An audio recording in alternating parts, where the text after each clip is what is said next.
받으시기 합당한 하나님께 존귀와 영광을 세세 무궁토록 돌리시기 바랍니다. 또한 이 시간 예배를 통해서 하나님의 은혜와 사랑이 여러분에게 충만하게 임하기를 우리 주님의 이름으로 축원합니다. 자, 종교개혁기념일이 10월 31일인데 매년 10월 마지막 주일날은 종교개혁기념주일로 지킵니다. 금년에는 이번 주 금요일 날이 종교개혁기념일이 됩니다. 그래서 오늘을 종교개혁기념주일로 우리가 하나님 앞에 예배를 드립니다. 자, 매년마다 지키는 그런 종교개혁기념주일이지만 금년에도 종교개혁이 무엇이고 또 오늘의 우리들에게 요구하시는 하나님의 뜻이 무엇이며 우리 성도들이 어떻게 이 날을 지킬 것인가를 생각하면서 함께 은혜 받는 시간이 되시기를 바랍니다. 자, 이 종교개혁기념주의를 통해서 오늘의 우리들에게, 저와 여러분들에게, 우리 교회에게, 우리 가정에게 요구하신 하나님의 뜻이 무엇이고 또 우리들이 이 날을 어떻게 지킬 것인가를 생각하면서 은혜를 받는 그러한 시간이 되시기 바랍니다. 오늘 읽은 본문의 말씀을 보면 사무엘 선지자가 당시의 국민들을 향하여 모든 제약을 버리고 하나님께로 돌아올 것을 외친 말씀입니다. 자, 사무엘의 말씀을 들은 백성들은 하나님 앞에 회개운동이 일어나기 시작했습니다. 무슨 말이에요? 민족 대각성 운동이 일어난 것입니다.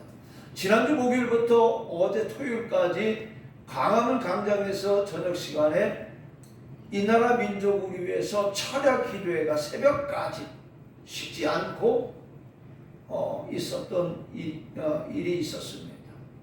이 나라가 풍전등화와 같은 어려움 속에 있습니다.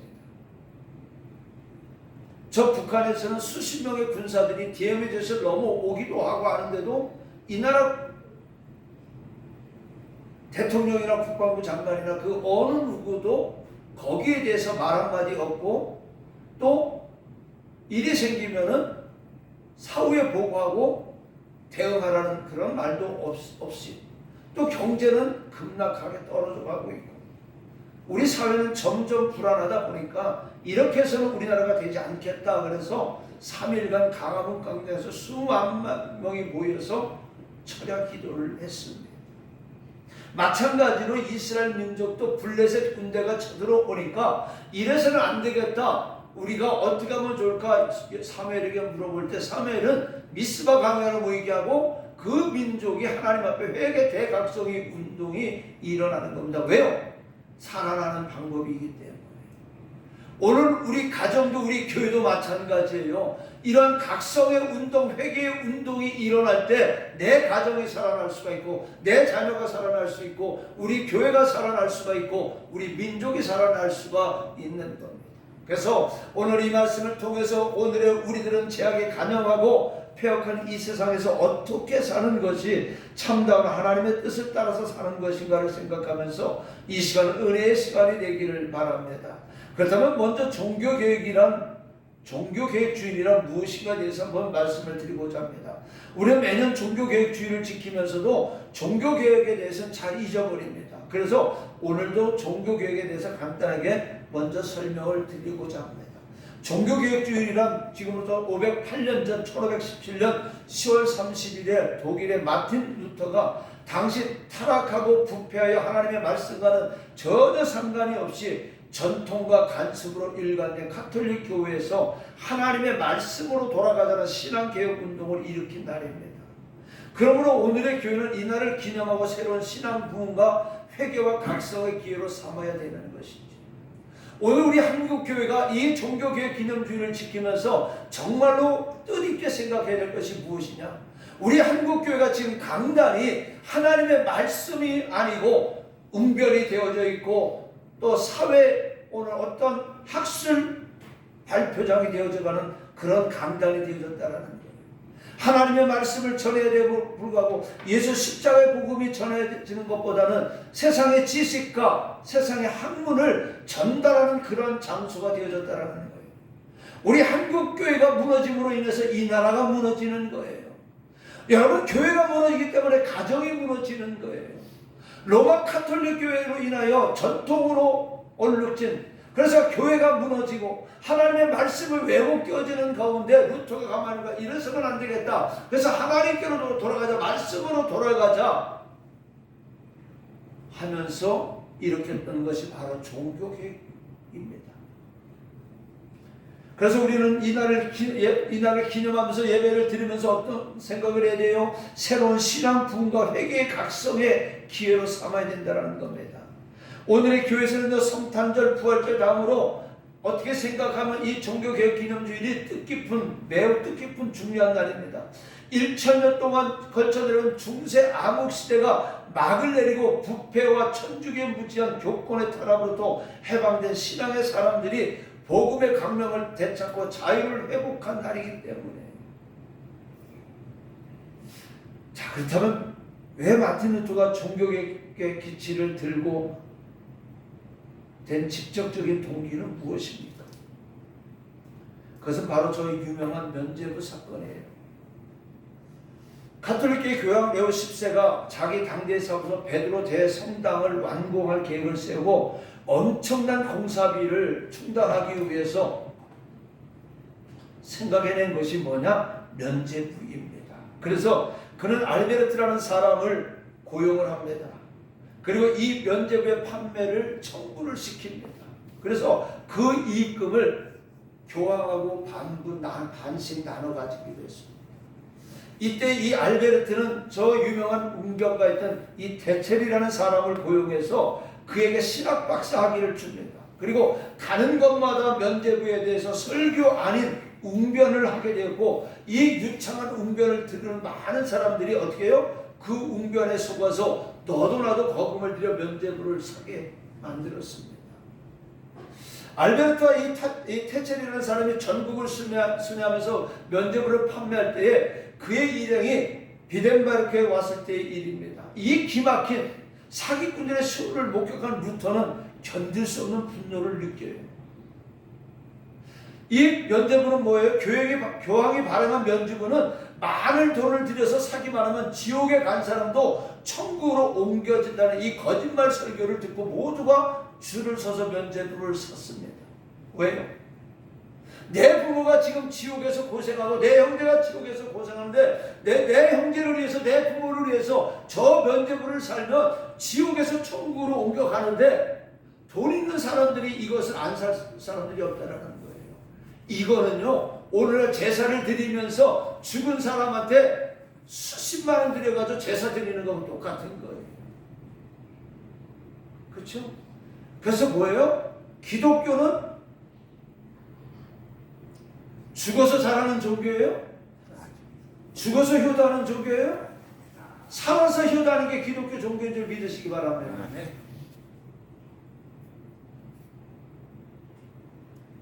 자, 그러니까는 이 사람들이 막 줄을 서서 이 면죄부를 삽니다. 이와 같은 이 악행을 목도한 루터는 당시 천주교의 잘못된 가행을 95개 조항을 적어서 비덴바르크 성당 앞에 붙이고 부패하고 타락한 교회의 회개를 촉구했습니다. 이와 같은 루터의 모습은요, 마치 요단강가에서 회개하러 천국이 가까워 왔느니라 외치는 세례 요한과도 같습니다.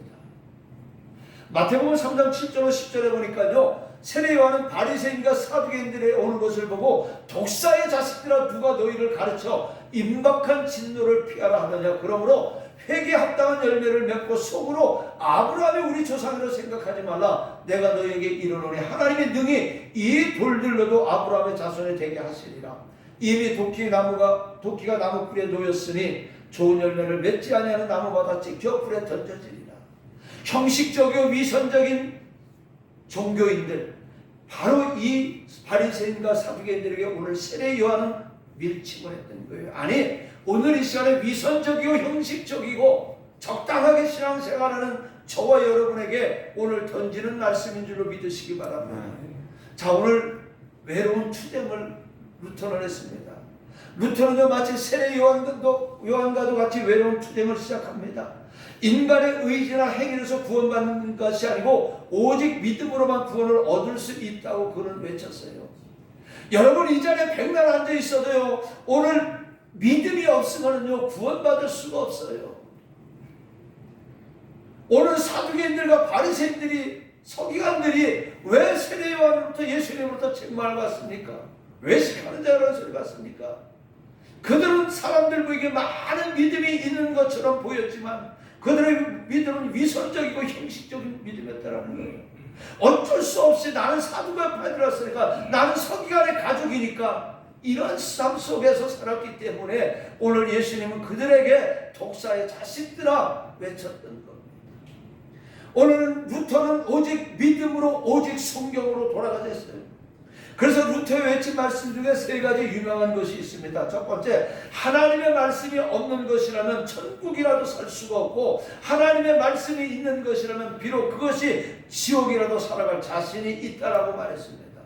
믿음으로 사는 사람은요, 하나님의 말씀인 성경 말씀이 없이는 살아갈 수가 없다는 말씀이에요. 여러분, 올해가 이제 얼마 남지 않았어요?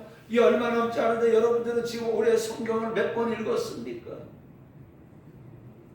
한번 이 시간에 뒤돌아보시기를 바랍니다. 두 번째로, 매일 아침 기도를 하지 못한 날은 마귀에게 패한 날이다. 나는 평생 매일 아침마다 기도한다고 했는데, 신앙은 기도 생활에서 유지되고 성장한다는 말씀이에요. 기도 생활이 없는 사람은요, 믿음으로 산다는 것은 거짓말이에요. 제가 있었던 교회는요, 청년들이 800여 명이 됐었는데, 물론 공단이 가까워서 있겠지만 그 청년들은요, 낮에는 회사에서 일하고요, 저녁에는, 밤에는 와서 찬양하고 기도하고 철야를 합니다. 그냥 이런 교회 의자에서 잡니다. 지하실에서 잡니다. 그리고 새벽 기도 끝나고 또 출근을 합니다. 근데 그런 청년들이 다 잘못된 것을 다 잘됐어요, 거기가. 그리고 그 청년들이 목사도 제가 있었던 그 당시에 한 해에 신학교에 청년부에서 10명 이상이 갔었어요. 근데 그 청년들이 다 80% 90%는요 다 외지에서 올라온 청년들이에요. 다 하숙하고 자취하고 그런 청년들이 자기 하숙방 자취방에 가는 게 아니라 교회에 와서 기도하고 교회 의자에서 자고 그렇게 생활을 했어요. 오늘 기도 생활이 없는 사람은 믿음으로 산다라는 것은 거짓말인 것을 깨닫고 우리 기도 생활에 충실하시기를 바랍니다. 자, 그 다음에 세 번째는, 음악을 모르는 사람은 목회자가 될 생각을 하지 말아야 한다고 말함으로써 찬양이 얼마나 중요한 것인가를 가르쳐주고 있습니다. 우리가 즐겨 부르는 찬송가 585장 내주는 강한 성이요 방패와 병기 되시라고 하는 이 찬송은요, 1520년 루터가 직접 작곡 작곡을 한 찬송작입니다. 오늘 저와 여러분들 찬송을 부를 때 힘있게 부르시기 바랍니다. 여러분, 그럴 때 힘있게 찬송 부를 때 병마가 쫓겨나가시는 줄 믿으시기 바랍니다. 악한 것이 떠나가는 줄 믿으시기 바랍니다. 걱정, 의심, 염려, 두려움, 스트레스가 다 날아가는 거예요. 여러분, 스트레스 풀으려고 노래방 가지 않아요? 오늘 찬송을 마음껏 힘차게 불러보시기 바랍니다. 그럼 스트레스도 날아가면서 뭐가요? 평안과 기쁨이 주어지는 줄 믿으시기 바랍니다. 그래서 루터는 오직 의인은 믿음으로 말미암아 살리라는 로마서 1장 17절의 말씀을 그의 신조로 삼고 아무리 교황으로부터 어려운 처벌과 환난이 와도 능히 이길 수가 있었던 겁니다. 생각해 보세요. 오늘 신부였던, 정반한 신부였던 이 루터가 종교기치를 들고 교황이 잘못됐다고 하는데, 이 교황청이 그 신부 루터의 선배들이 이 루터를 가만히 놔두겠어요? 그 당시 사회적인 배경이 루터를 가만 놔두겠어요? 그런데도 루터는 로마서 1장 17절 이 말씀을 신조로 삼고 그는 어떤 어려움과 핍박과 환난이 와도 능히 감당할 수가 있었던 거예요. 오늘의 우리들도 루터와 같은 믿음으로 어떤 환난이나 고통이 와도 승리해야 되는 줄로 믿으시기 바랍니다. 그래서 바울은 로마서 8장 35절에 누가 우리를 그리스도의 사랑에서 끊으리요, 환난이나 곤고나 박해나 기근이나 적신이나 위험이나 칼이랴, 그러나 이 모든 일에 우리를 사랑하시니 이로 말미암아 우리가 넉넉히 이기리로다. 할렐루야. 이 말씀 믿으시기 바랍니다. 자, 그 다음에 두 번째 사무엘 선지자의 대각성 운동을 우리는 생각해 봐야 됩니다.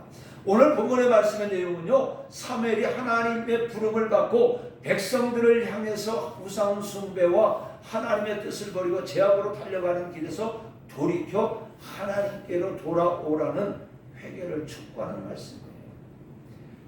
이스라엘 백성들아, 너희가 지금 잘못 가고 있으니까, 너희가 하나님을 버리고 우상을 섬기고 있으니까 이거 이제는 돌아서라. 오늘 이 말씀입니다. 자, 이스라엘 백성들은요, 하나님 앞에 선택받은 선민이라고 말을 합니다. 그럼에도 불구하고 그들은 어떻게 해요? 종종 하나님을 버리고 이방 신들을 섬겼습니다. 그럴 때마다 하나님께서는 어김없이 이방 민족을 도구로 삼으셔서 이스라엘 백성을 치시사 그들로 하여금 깨달을 수 있는 기회를 주시고 합니다. 오늘 저와 여러분이 삶을 살아갈 때에 무언가 문제가 생겼을 때는 하나님께서 브레이크를 거는 줄로 믿으시기를 바랍니다. 그래서 빨리 하나님 앞에 나와서 하나님, 내가 무엇이 하나님 앞에 바르지 못합니까? 회개하면서 그것을 생각하고 온전히 하나님 앞에 회개해야 되는 것. 이때도요, 이스라엘 백성들은 하나님의 뜻을 하나님을 떠나서 이방신, 즉 블레셋 족속들이 섬기는 아스다로 신을 섬겼습니다. 하나님 그 벌로서 블레셋 나라로 하여금 이스라엘을 치게 만듭니다. 자, 그 다음 그 블레셋은 이스라엘보다 강합니다. 그러다 보니까 이스라엘 백성들은요, 고통에 빠지게 되었습니다. 이와 같은 백성들이 고통에 빠지자 그들은 다시 여호와 하나님을 사모하게 되어지는 거예요. 우리는요, 힘들고 어려울 때 누구를 생각해요? 하나님을 생각해요. 자, 이럴 때에 사무엘 선지자가 하나님의 명령을 받아서 백성들에게 하나님의 말씀을 전하게 됩니다. 오늘 본문 읽은 말씀은요, 바로 사무엘 선지자가 백성들에게 전한 하나님의 말씀입니다. 자, 그러면 사무엘 선지자는 무슨 말을 전했습니까? 첫 번째, 우상을 제거하라고 했습니다. 하나님께서 일찍이 시내산에서 모세를 통하여 계명을 주실 때에 너는 나 외에 다른 신들을 내게 두지 말라, 너를 위하여 새긴 우상을 만들지 말라고 했습니다. 오늘 본문 3절 4절 말씀에 보니까 너희가 전심으로 여호와께 돌아오려거든 이방 신들과 아스타롯을 너희 중에서 제거하고 너희 마음을 여호와께로 향하고 오직 그만을 섬기라고 했습니다. 자, 개혁은요, 우상을 제거하는 데서부터 시작되어야 하기 때문에 사무엘 선지자는 백성들에게 우선 급선무가 뭐예요? 우상을 제거하는 것임을 가르쳐 주었습니다. 오직 하나님만을 섬기고 하나님만을 사랑하고 하나님만을 만나라는 겁니다. 그렇게 하는 것만이 축복과 구원을 위한 확실한 길이고 그것만이 블레셋 나라의 압대에서 벗어날 수 있는 길이라는 겁니다. 오늘 저와 여러분의 문제가 해결받기를 원합니까? 가정의 문제가, 내 자녀의 문제가 해결받기를 원합니까? 오늘 저와 여러분이 하나님보다 더 사랑했던 것이 있었다면, 하나님보다 더 우선했던 것이 있었다면 내려놓으시기를 바랍니다. 그리고 온전히 하나님이 원하시는 것이 무엇인가를 바라보고 그 뜻대로 살아가는 저와 여러분들 되시기 바랍니다. 그럴 때 문제가 해결되는 줄로 믿으시기 바랍니다. 아모스 선지자는 아모스 5장 6절에 너희는 여호와를 찾으라 그리하면 살리라고 했고, 요엘 선지자도 외치기를 요엘서 1장 14절에 보니까 너희는 금지기를 정하고 성회를 소집하여 장로들과 이 땅의 모든 주민들을 너희 하나님 여호와의 성전으로 모으고 여호와께 부르짖을지어다라고 했습니다. 또한 요엘서 2장 12절에 보니까 여호와의 말씀에 너희는 이제라도 금식하고 울며 애통하고 마음을 다해 내게로 돌아오라고 말씀했습니다. 여러분, 오늘 종교개혁 508주년을 맞이해서 우리들 주변을 돌아보시기 바랍니다. 우리 가정을 돌아보시기를 바랍니다. 내 자녀들을 돌아보시기를 바랍니다. 내 부모를 돌아보시기를 바랍니다. 내 마음속에 있는 어디든지 우상을 우리는 제거해야 된다는 겁니다. 진정한 개혁은 다른 게 없어요. 우상 제거에서부터 시작되어야 되는 거예요. 먼저 하나님 앞에 나와야 된다는 겁니다. 우상 제거 운동은요, 누구 하나만 되어지는 것이 아니라 거국적으로 이루어져야 됩니다. 지금 우리나라를 한번 보세요. 우리는요, 온갖 우상에 대한 방송들을 만나게 됩니다. 우리나라는요, 민족문화, 향토문화, 전통문화 등등 각종 문화라는 미명 아래 온통 우상들이 들끓고 있어요. 이래서는 안 돼요. 이 나라가 누구 때문에 풍요의 행복을 누리고 있습니까? 우리 가정이 누구 때문에 풍요를 누리고 있습니까? 오늘 저 이 나라 민족과 우리 가정에 내려오는 전통의 우상 숭배의 물품들이 있고, 이러한 문화가 있으면 우리는 이것을 가감하게 제거해야 되는 겁니다. 하나님의 진노와 채찍을 맞기 전에 우리는 깨달아야 됩니다. 그래서 우리나라는 바로 이스라엘 민족이 미스바 회개 대각성 운동이 일어났던 것처럼 우리 또한 회개 운동이 일어나야 되는 겁니다. 먼저 교회가 강단히 회개 운동이 일어나야 됩니다. 강단은요 웅변하는 데가 아닙니다. 강단은요 내 지식을 자랑하는 데가 아닙니다. 내 경험을 말하는 게 아닙니다. 내 학식을 전달하는 것이 아니에요. 살아서 역사하시는 하나님의 말씀을 대언하는 겁니다. 저 십자가에 못 박혀서 보혈을 흘리신 그 예수 그리스도의 사랑, 그 사랑이 우리를 구원하신다는 이 구원의 복음을 전해야 되는 것이 강단이에요. 오래전에 청주의 가장 큰 교회 통합측에 우리나라에서도 10번째 안에 교회 들어가는 권사님이 전화를 했습니다. 우리 교회 목사님은 회개 말씀은 좋은데 회개가 없어. 어떤 때는 예수의 예자도 한 번도 설교 시간에 안 나올 때가 있다. 이건 설교가 아니에요. 아무리 사람이 많이 모이고 아무리 듣기 좋은 말이라도 설교 시간에 예수가 없고 복음이 없어, 이건 설교가 아니에요. 그 목사님이 유학을 갔다 오고 아무리 많은 공부를 했다 할지라도, 아무리 말을 잘한다 할지라도 그 속에 예수가 없고 십자가 복음이 없으면 이건 설교가 아니라는 거예요. 이런 지금 우리 한국교회가 점점 이렇게 바뀌고 가고 있는 거예요.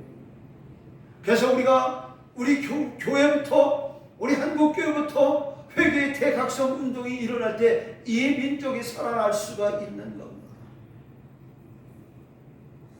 그리고요, 우상 제거 운동은 우리의 마음 속에서도 이루어져야 됩니다. 우상이란 보이는 형상만이 우상이 아니에요. 형체가 없어도 하나님보다 더 사랑하는 것이 있으면 바로 그것이 우상이에요. 여러분 이 시간 한번 뒤돌아보시기 바랍니다. 이 시간 예배를 드리면서 여러분의 생각이 지금 어디가 있습니까? 이것은 지금 우상을 섬기는 거예요.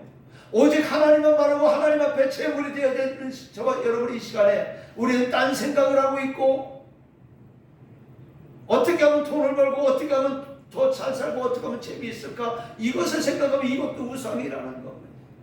그렇기 때문에 우리들의 마음속에 하나님보다 더 사랑하는 것이나 하나님보다 더 생각하는 것이 있으면 빨리 버려야 되는 겁니다. 자, 그 다음에 마음을 하나님께로 향하고 오직 그만 섬기라고 했습니다. 마음을 하나님께로 향한다는 것은요, 좌우로 치우치지 않고 우리의 표대가 되시는 하나님만을 바라보고 그 하나님만을 섬기라는 거예요. 히브리서 12장 2절을 말씀해보니까 믿음의 주요 또 온전케 하시는 예수를 바라보자. 또 사도 바울은 빌립보 3장 14절에 표대를 향하여 그리스도 예수 안에서 하나님이 위에서 부르신 부름의 상을 위하여 달려가느라. 오늘 저와 여러분은 예수만 바라보고 하나님께서 예배하신 오늘 갖가지 면류관을 바라보면서 우리는 천국을 향해서 다름질 쳐야 된다는 거예요. 아멘. 한 사람이 두 주인을 섬길 수 없습니다. 하나님이면 하나님만을 확실히 섬기고 의지해야 되는 겁니다. 두 사이에서 머뭇대서는 안 되는 거예요. 오늘 엘리야는 열왕기상 18장 21절에 갈멜산 성상에서 백성들에게 어찌하여 두 사이에서 머뭇거리냐 책망합니다. 오늘 저와 여러분은요, 하나님과 세상과 하나님과 지식과 하나님과 물질과 하나님과 자녀와 부모와 하나님 사이에서 갈팡질팡하고 있지는 않는가. 한번 뒤돌아보면서 오늘 우리의 중심을 하나님께로 향하시기를 주님의 이름으로 부탁을 드리겠습니다. 자, 그 다음에 회개하고 돌아오라고 했습니다. 자, 사무엘 선지자는 백성들에게 회개를 촉구했습니다. 백성들은 사무엘의 말대로 물을 기르다 여호와 앞에 붓고 그날에 금식하며 뭐라고 했어요? 우리가 여호와께 범죄하였나이다라고 자복했습니다. 새로운 개혁운동은요, 반드시 회개의 간문으로부터 통과를 해야 됩니다. 그래서 세례요한은 회개하라 천국이 가까웠느니라 했고, 또 예수님도 복음의 제1성을 회개하라는 말씀입니다. 천국은요, 회개하는 자에게 임하는 겁니다. 아무한테나 주어지는 게 아니에요. 오늘 저와 여러분이 10년, 20년, 100년 이 자리에 앉아있어도 회개가 없고 믿음이 없으면 우리는 천국에 들어갈 수가 없다는 거예요. 성령께서 임하여 은혜를 주시는 것도 죄를 깨닫고 회개하는 사람에게 은혜를 베풀어 주시는 겁니다. 시편 51편 17절에 보니까 하나님께서 구하시는 제사는 상한 심령이라. 하나님이여 상하고 통회하는 마음을 주께서 멸시하지 아니하시리로다. 무슨 말이에요? 통회하는 회개의 심령을 가질 때, 그래서 심령이 가난한 자는 천국이 저희 것이오라고 했습니다. 다니엘은 동족의 죄를 회개하면서 울었다고 했습니다. 에레미야도 백성들의 죄악을 인하여 장차 임하게 될 하나님의 진노를 생각하면서 눈이 상하도록 회개의 눈물을 흘렸습니다. 대한신학대학을 세우고 안양대학을 세웠던 설립자 고 김치선 박사님은요, 한국의 눈물의 에레미야라고 했습니다. 그 목사님은요, 그 길을 걷다가도 12시가 되게 되면은요, 어떤 그 자리에서 무릎 꿇고 나라 민족을 위해서 울며 기도하셨던 분입니다. 오늘 저와 여러분이 다시 한번 봅시다. 다윗은 범죄한 후에 나단 선지자의 책망을 듣고 자신의 죄가 얼마나 중한 것을 깨닫고 회개하기를 진상이 적기까지 회개하며 제상을 받았다고 했습니다. 자, 오늘 나도 이와 같은 회개운동이 일어나야 됩니다. 이 한국 강산의 회개운동이 일어나야 됩니다. 우리 가정의 회개운동이 일어나야 되는 거예요. 우리 교회의 회개운동이 일어나야 되는 거예요. 니느웨 성과 같은 회개운동이 일어나야 됩니다. 그래야 진정한 하나님이 기뻐하시는 개혁운동이 성공할 수가 있는 거예요. 니느웨 성이 어떻게 회개를 했습니까? 요나의 전도를 들은 성민들이 보좌에 앉은 왕위로부터 서민의 이르기까지 겉옷을 찢고 금식을 하며 죄를 무릅쓰고 회개했다라고 했습니다. 온 나라의 백성들과 심지어는 각 기르는 6주까지 금식을 하면서 자복을 했다고 했습니다. 그랬더니 하나님께서 내리시겠다고 했던 진노를 거두시고 어떻게 했어요? 저주를 구원했습니다. 하나님의 진노를 돌이킬 수 있고 하나님의 뜻을 돌이킬 수 있는 것은요, 다른 게 없어요. 오직 회개밖에 없는 줄로 믿으시기 바랍니다. 오늘의 우리 한국 민족이 살고 우리 가정이 살고 내 자녀가 살고 우리 교회가 사는 것은요, 그리고 하나님의 진노가 그치고 축복된 백성, 축복된 가정, 축복된 나라가 되려면요, 우리나라 삼천리 방방곡곡에 산재되어 있는 우상을, 우리 가정에 산재되어 있는 우상을 기드온과 같이 때려 부수고 오로지 하나님만을 섬기며 그간의 모든 죄를 회개하는 길밖에 없습니다. 이 길만이 이 나라, 이 민족, 우리 가정이 내 자녀가 살 길인 것을 믿으시기 바랍니다. 그렇다면 오늘의 이 시대가 요구하는 종교개혁은 어떤 운동입니까? 우리 기독교에서도 고치고 새롭게 개혁되어야 될 부분은요, 많이 있습니다. 사무엘이 외치는 종교개혁, 세례요한이 외치는 종교개혁이 일어나야 되고 니느웨 성의 종교개혁이 일어나야 됩니다.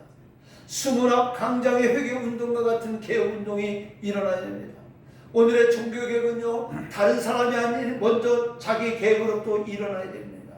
옆 사람으로부터 일어나는 것이 아니라 자기 먼저 나부터 일어나야 된다는 겁니다. 자기 개혁이란 우리 한 사람 한 사람이 모두 새로워져야 한다는 겁니다. 무엇이 새로워져야 됩니까? 우리의 신앙이 새롭게 개혁되어야 됩니다. 오래 다녔다고 해서 신앙이 좋은 것은 아닙니다. 직분을 맡았다고 신앙이 좋은 것이 아닙니다. 오히려 타성이 붙고 요령만 생겨서 하나님 앞에 형식적인 믿음이 되어버렸습니다. 형식과 외식에서 가감하게 변화가 되어져야 됩니다. 예수님은 외식하는 바리새인들과 사두개인들을 책망했어요. 오늘 예수님은 저와 여러분이 외식적이고 형식적인 것에 빠져 있다면 주님은 바리새인들과 사두개인을 책망했던 것처럼 저와 여러분들을 책망할 수도 있습니다. 만약 저와 여러분이 형식적이고 위선적인 믿음 속에 있었다면 이 자리에서 가감하게 일어나시기를 바랍니다. 그리고 우리의 생활도 변화되어야 됩니다. 하나님을 믿는다는 우리 그리스도인들의 생활을 보세요. 불신자들과 비교해서 과연 얼마나 하나님 앞에 바른 생활을 하고 있는지 우리 자신을 한번 돌이켜보고 입으로만 주여 주여 하는 것이 아니라 하나님의 말씀대로 실천하는 행함의 생활로 변화가 되어야 됩니다. 왜 믿지 않는 가족들이 그렇게도 끈질기게 교회 나오지 않고 있습니까? 그것은요, 저와 여러분의 신앙생활 잘못했기 때문에 내가 그들에게 신앙의 바른 생활의 모습을 보여주지 못했기 때문에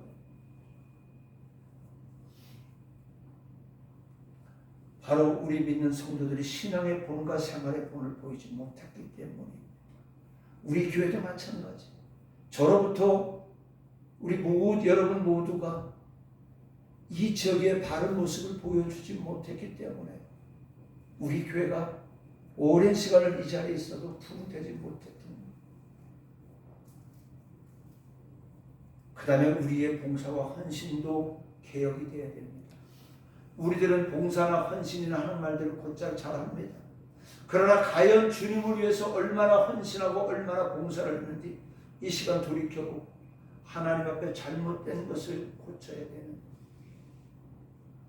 어제 주시더니 감사해요. 혼자 오셔서 청소 다 하고 가셨어요.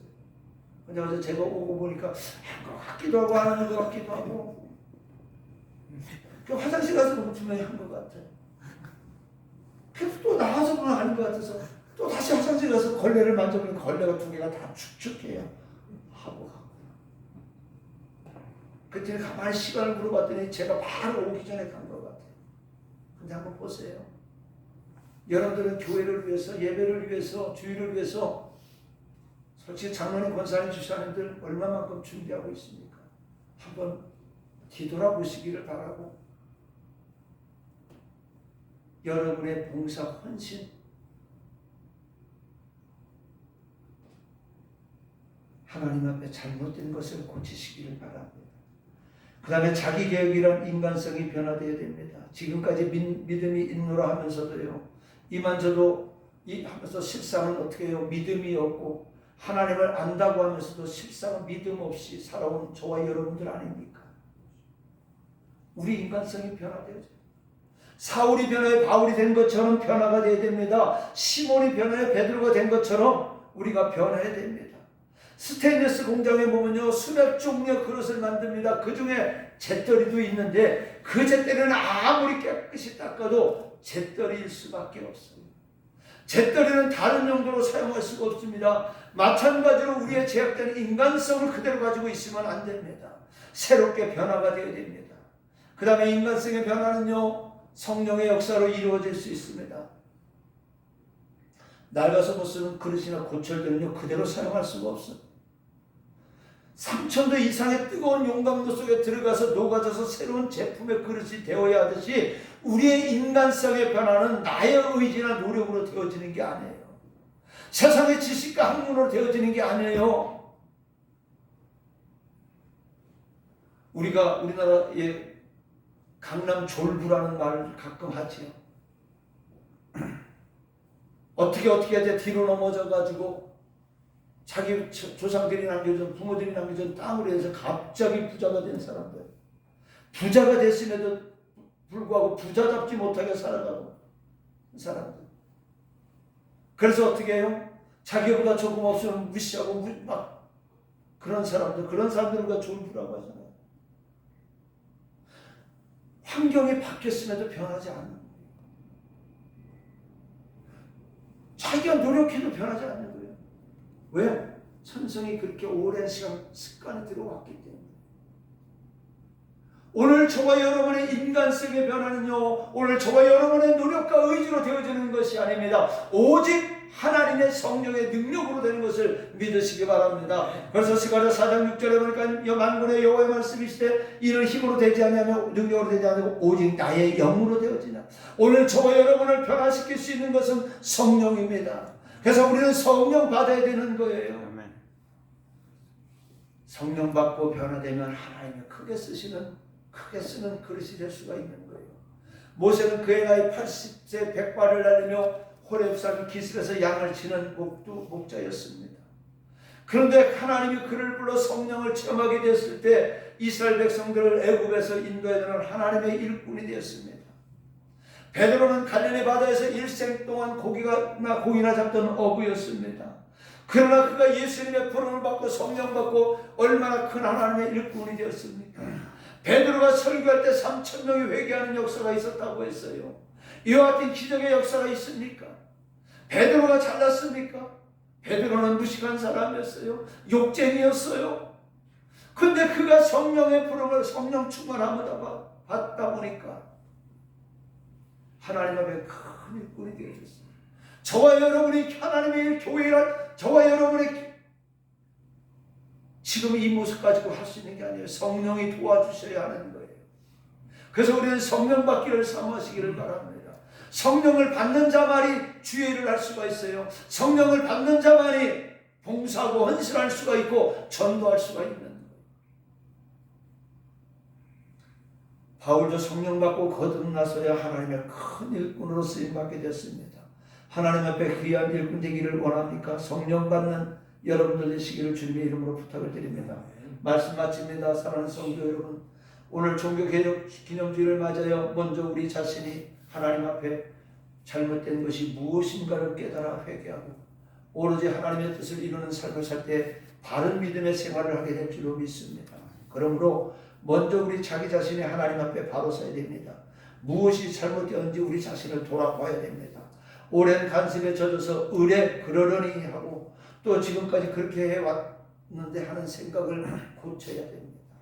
오늘의 종교개혁은 이와 같이 우리들의 가슴 속에서부터 소리 없이 이루어져야 된다는 겁니다. 이렇게 될 때 교회가 새로워지고 나아가서는 국가와 사회가 새로워질 줄로 믿습니다. 또한 우리 가정이 새로워질 줄로 믿습니다. 은혜로우신 우리 하나님 감사합니다. 이 종교개혁 기념주를 통해서 하나님 우리가 변화되게 하여 주시옵소서. 우리가 아버지 하나님이여 그러므로 변화되고 회개하고 성령 받음으로 말미암아 하나님의 뜻을 이루어나갈 수 있도록 하나님을 기쁘시게 하는 모습이 되어주시도록 은혜 내려 주시옵소서. 지금까지는 아버지 하나님이여 내 생각과 내 기쁨과 내 지식을 경험으로 신앙생활했다면 이제는 하나님이 원하시는 모습으로 바뀌게 하여 주셔서 진정 하나님이 기뻐하시는 모습으로 신앙생활하며 하나님 앞에 헌신하고 봉사하고 충성할 수 있게 하여 주시고 날마다 변화되는 줄을 말미암아 그리스도의 영광에 이를 수 있도록 은혜 내려 주시옵소서. 예수님의 이름으로 기도하옵나이다. 아멘.